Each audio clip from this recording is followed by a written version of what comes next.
បាទសួស្តីបងប្អូនបាទវីដេអូនេះផងដែរគឺជាវីដេអូណែនាំបងប្អូនអំពីមុខងារ AI របស់ e-service កាមេរ៉ា e-service បាទតែ AI ទាំងនោះផងដែរវាមាន AI human detection vehicle detection ហើយជាមួយនឹង motion detection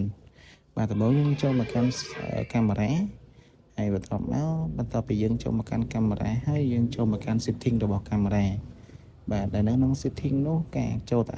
កាន់ AI គឺវាមានឈ្មោះថា intelligent detection បាទយើងបន្ទាប់ពីហ្នឹងមកយើងចុចចូលទៅកាន់ intelligent detection ហ្នឹងមកបាទដែលនៅក្នុង intelligent detection នោះផងដែរវាមានសម្រាប់ model A80F វាមាន human detection vehicle ជាមួយនឹង image change detection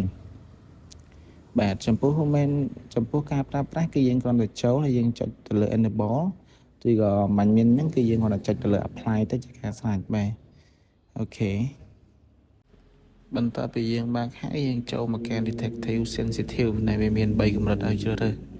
បាទហើយបន្ទាប់ពីហ្នឹងគឺយើងចូលមកកាន់